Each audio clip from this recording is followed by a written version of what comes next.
बेटा कल हमने टाइप ऑफ प्लान्स में हमने कैटेगरी करी थी single use plans and standing plans. Single use plans क्या होते हैं? वो plans which are used only once, ठीक है, या तो वो वन इवेंट या वन प्रोजेक्ट के लिए यूज़ होते हैं, उसके बाद हम उन प्लान्स को डिस्कार्ड कर देते हैं, हम उनको रिपीटेडली यूज़ नहीं करते।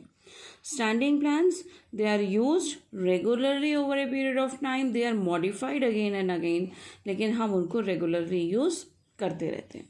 इसके एग्जाम्पल में हमने बहुत सारी नई टर्म्स पढ़ी थी, objectives, budget, policy, procedures.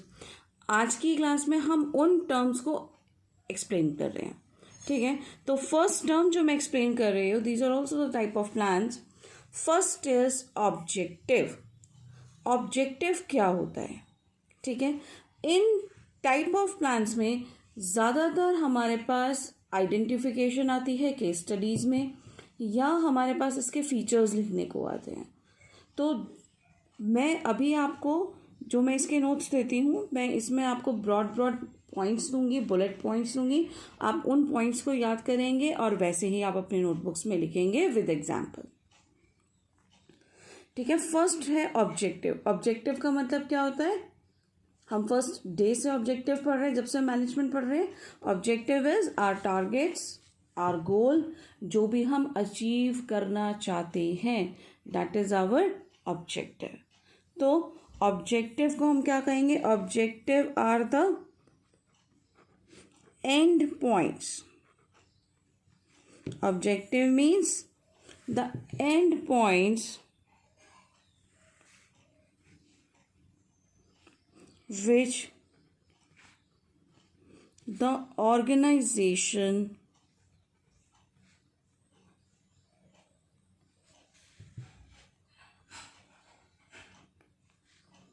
wants to achieve। तो हमारा ऑब्जेक्टिव क्या है? Objective are the end points, means हमने सारा सब काम क्यों किया? To achieve the objective. End point, हमारी प्लानिंग कहाँ आके रुकेगी? हम क्यों मेहनत कर रहे हैं? To achieve our targets. तो objective is the end point which the organisation wants to achieve. Next चीज हम इसमें क्या देखेंगे? दे आर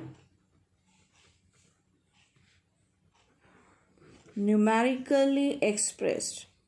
हमें ऑब्जेक्टिव्स को क्या करना चाहिए? Objectives should be numerically expressed. Numerically expressed का मतलब लाइक हमने कहा कि we want to perform better, we want to perform good. अब उस गुड की कोई डेफिनेशन नहीं है। हाँ, हम ऐसा कैसे कह सकते हैं कि हाँ we want to increase our sales by 5%। Now this becomes objective because it is numerically expressed. तो objectives, they are the end points which organization wants to achieve. They are numerically expressed. That means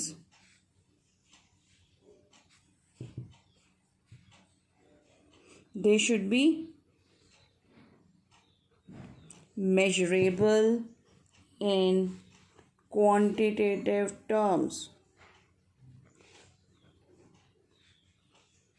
measurable in quantitative terms का मतलब हम इनको quantity में major कर सकते हैं। फिर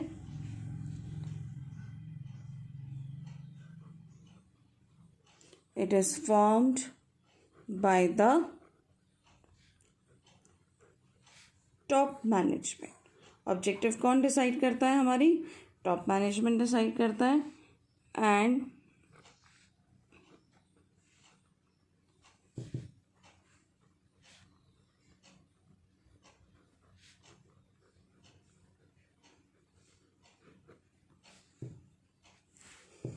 objective, it is formed by top management, it guides for overall planning, ठीक है। तो हमने ऑब्जेक्टिव में क्या पढ़ा? This is the end point which the organisation wants to achieve. They are should be numerically expressed, हमेशा फिगर्स में होने चाहिए। They should be measurable in quantitative terms. They are formed by top management that guides for overall planning, ठीक है। एक और चीज़ इसमें जो बहुत ज़रूरी है, they are always framed for a given time period, हमेशा एक टाइम के लिए बनते हैं।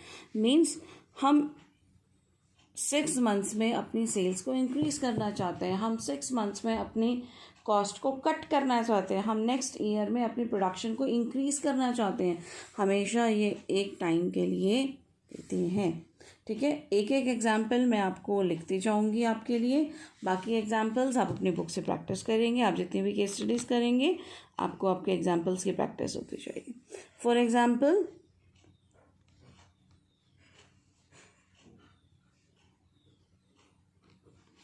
increasing sales by 5% in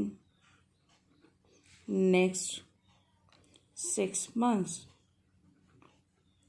हमने एक टारगेट क्या लिया कि हम अपनी सेल्स बढ़ाएंगे 5% से नेक्स्ट 6 मंथ्स में। तो अब ये क्या हो गया, आपका ऑब्जेक्टिव हो गया, मेजरेबल भी है, न्यूमेरिकली भी एक्सप्रेस्ड हो गया, टाइम पीरियड भी आ गया, और ये टॉप मैनेजमेंट बनाए सबको गाइड भी करेगा। नेक्स्ट आता है आपके पास स्ट्रैटेजी। स्ट्रैटेजी का मतलब क्या होता है? स्ट्रैटेजी का मतलब एक डिटेल्ड प्लान। हमने सबसे पहले क्या करा, हमने अपना ऑब्जेक्टिव सेट कर लिया कि हमें क्या अचीव करना है। उसके बाद हम क्या करते हैं, डिटेल्ड प्लान सेट करते हैं कि हम अपने उस ऑब्जेक्टिव को, उस टारगेट को कैसे अचीव करेंगे। वो जो डिटेल्ड प्लान है, how to achieve the objectives, is our strategy. तो स्ट्रैटेजी क्या है? It is A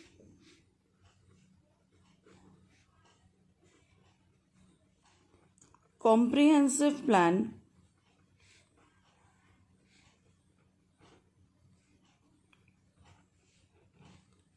for achieving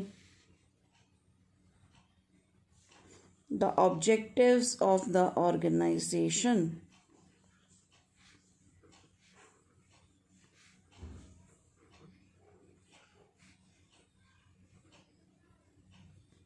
तो स्ट्रैटेजी क्या हो गया?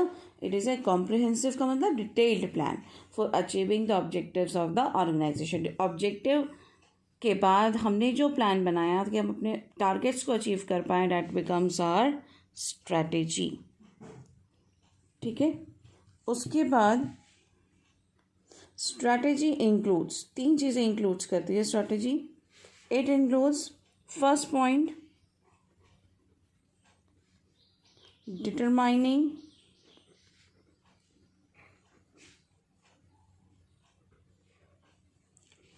long-term objectives, second, adopting particular course of action, third,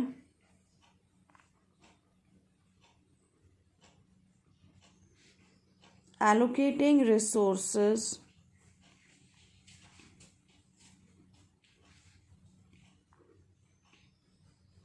to achieve the objectives। Strategy क्या include करती है? डिटरमाइनिंग लॉन्ग टर्म ऑब्जेक्टिव्स, हम अपने ऑब्जेक्टिव्स को डिटरमाइन करें। फिर पर्टिकुलर कोर्स ऑफ एक्शन, हम कैसे काम करेंगे, और अपने रिसोर्सेज को एलोकेट करना ताकि हम अपने टारगेट्स को अचीव कर पाएँ।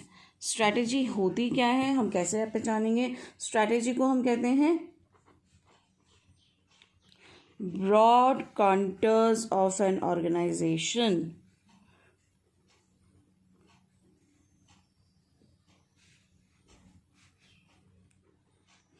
broad contours of an organization's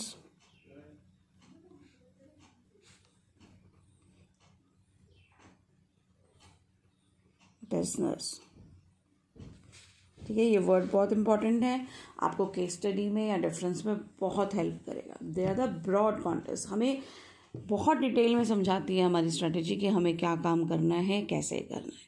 तो स्ट्रैटेजी क्या हो गया हमारा? Comprehensive plan, the objectives to achieve the objectives of the organization. ये क्या क्या इंक्लूड करता है? देयर आर ब्रॉड कॉन्टर्स, बहुत important cheese. It takes into account the business environment. Strategy कैसे बनती है? बिजनेस एनवायरनमेंट को देख के स्ट्रैटेजी हम बनाते हैं। जो भी एनवायरमेंटल चेंजेस हो रहे हैं हम अपनी स्ट्रैटेजी में उन सब चेंजेस को इंक्लूड करते हैं। उन सब चेंजेस के हिसाब से हम अपनी स्ट्रैटेजी बनाते हैं। For example,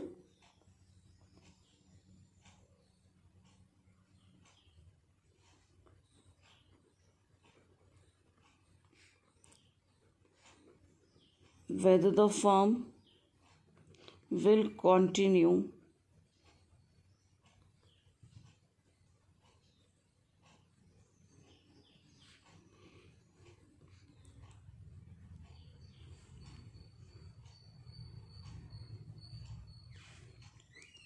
the same line of production, लिख लीजिए,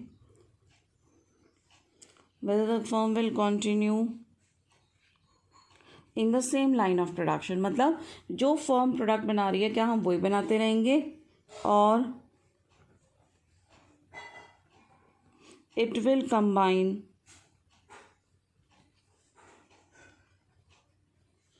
न्यू प्रोडक्ट्स ऑल्सो, क्या हम नए प्रोडक्ट्स भी बनाएंगे। ये हमारी स्ट्रैटेजी है। फिर जो भी हम कॉम्पिटिटर्स को देख के अपनी पॉलिसी में चेंज, अपनी एडवर्टाइजिंग में चेंज कर रहे हैं, ये सब चीज़ें क्या है? हमारी स्ट्रैटेजी होती है।